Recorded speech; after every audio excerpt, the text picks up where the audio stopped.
My beloved Shirley, I wish I could say I'm not nervous, but I interviewed you once. I've been at K-Rock for 19 years and you performed, I want to say it was a weenie roast or something like that, but I walked into your dressing room and I was shaking and you just handed me champagne.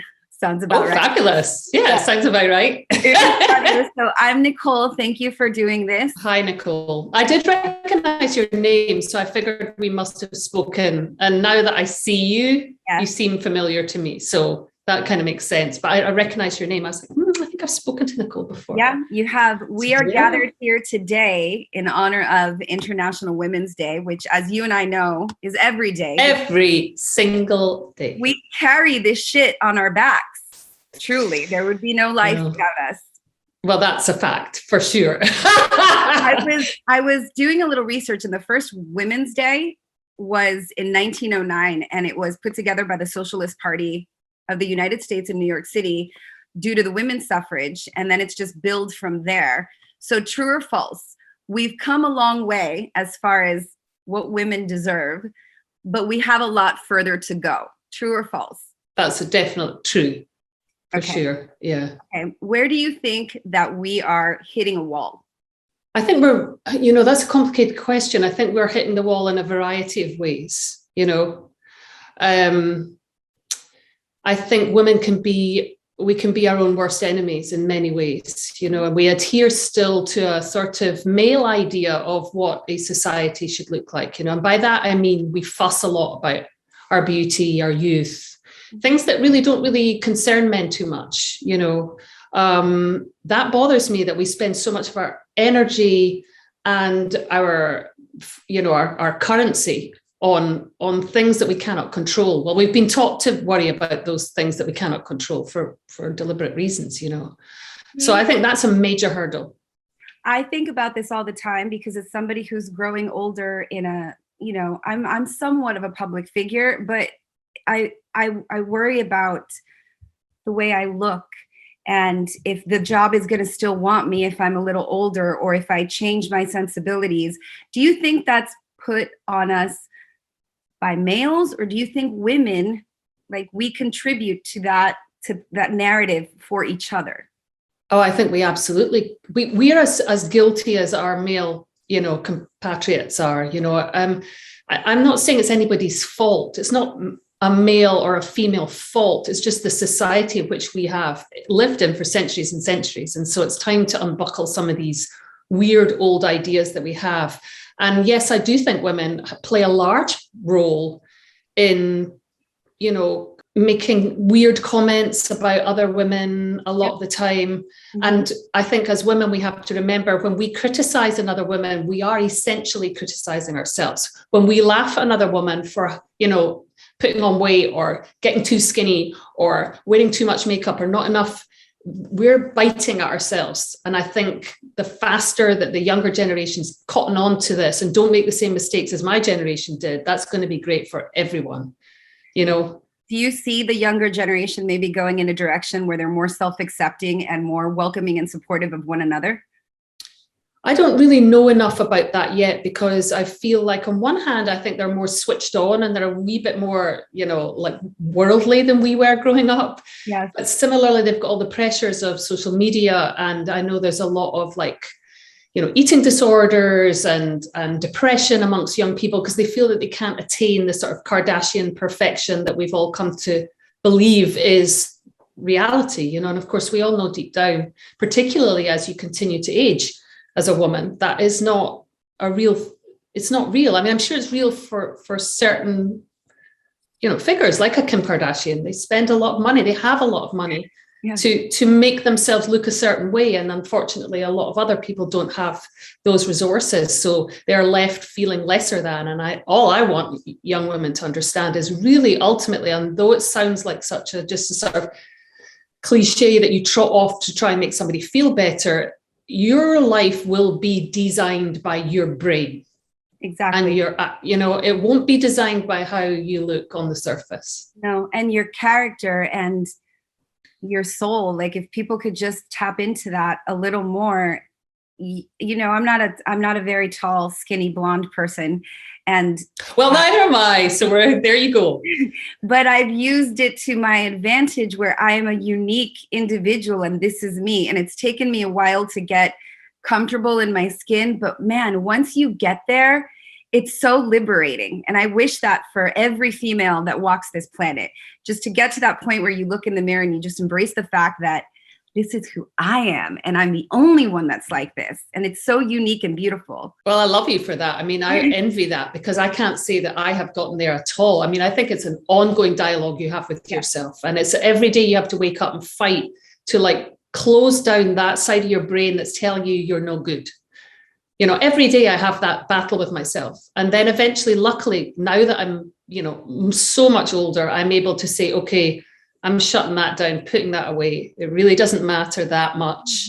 And you're Shirley Manson. And I'm me. You're you. You're like the ultimate beautiful queen of badassery. And so if you struggle with it, and I do too. I wanted to get your thoughts also. There's a lot about women being empowered now, and that's what we want because we're such strong individuals.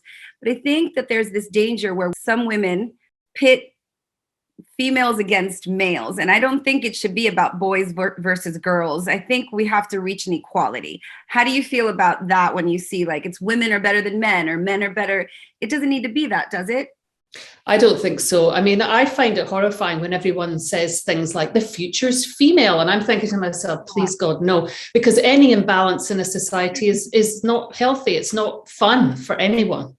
You know, we'd have, if women took over entirely, we'd have a whole populace of males feeling as miserable as often we women are left feeling because we are still yet to really be on an equal footing as the male in society. And I don't think men really understand that when we talk about this, when we talk about trying to reach some kind of equilibrium. I think a lot of men get really defensive and really upset. And I understand why that would be the case. Neither do I think women should spend their whole time apologizing to men and saying, I'm really sorry, but, you know, at some point men have to put their big pants on and accept that things are not fair yet. In the same way that they're not fair, obviously, with regards to, you know, Black, brown, and Indigenous people, LGBTQIA, you know, there's so many imbalances in our society that we have to be grown up enough to say, you know what, this isn't right. And we need to fix it. And how are we going to fix it together?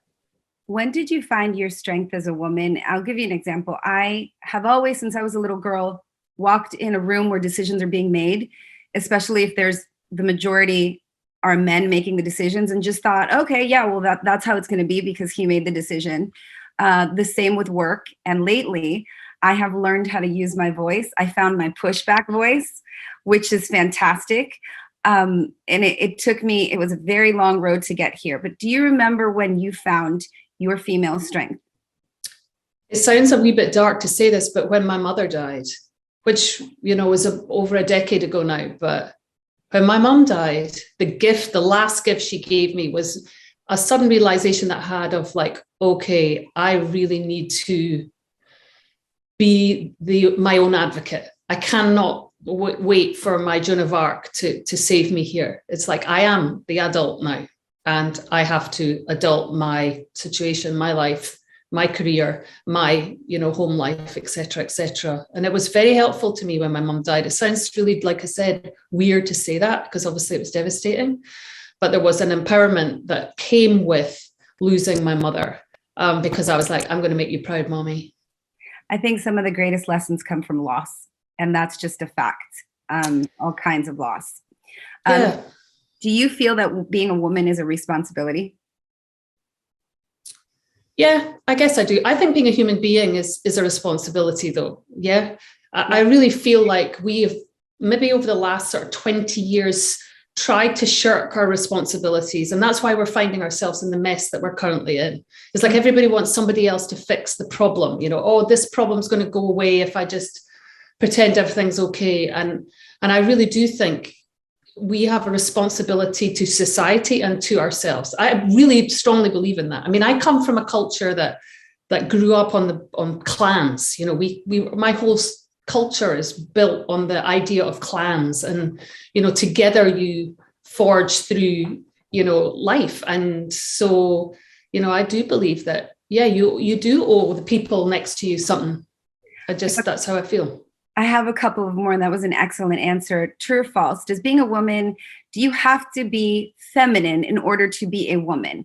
Or can you be a tomboy? I'm a tomboy. Is femininity part of womanhood? Well, I think it's one part of womanhood. But the great thing, again, about this gender binary that we're all breaking down in the last couple of years, what's so exciting about non-binary is you can be anything you want to be.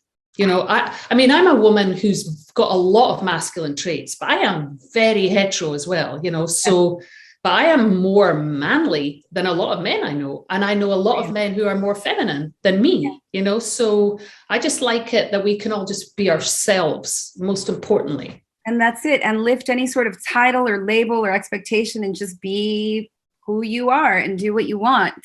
As long as you're not hurting anyone or any animals or the air. Yes, exactly. Like live by some sort of a moral code. That would be nice. Yes. What is the best part about being a woman?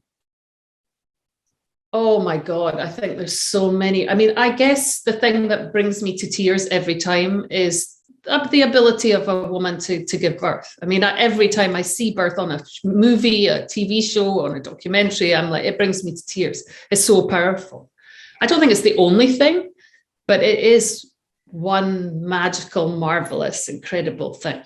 I agree. That's why I said we carry this shit on our backs, because there is no life cycle without us. And I agree. I think actually it's in our tummies. It's in our tummies, Nicole. It's not on our backs that you get when you get pregnant. It's in your front. It's in. I still carry some, by the way. There's some like leftover from carry, and I love it so much. Can I ask you really quick before I let you go? Who do you look up to? What female did you grow up? Maybe not idolizing, but somebody that you found intriguing or fascinating? There's the list truly is endless. But my mother and my grandmother were huge influences on me. And then there was musicians like Susie Sue, Patti Smith, Debbie Harry, people like that. And now like I'm kind of really into like artists like Tracy Emin, or I really love Vivienne Westwood, the designer, who I think has become a real climate advocate. And I really admire her for that, So there's a lot of women that I watch and learn from and, wish I was them. But, here I am. I'm stuck with me. Shirley, I'm going to say this and try not to sound like a gushing fan or just, like blowing smoke up your ass because you're right in front of me. I have loved you my whole life because you have this ferocity and you're exactly who you are. You're like a snowflake. Like there is nobody like Shirley Manson. Every time I see you perform, the stuff that you say on stage, you come across so fearless.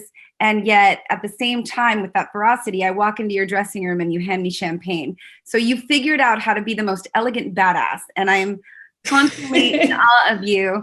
So thank you. And you're on my list of like just women that I admire. Thank you very much, young lady. That means a lot to me.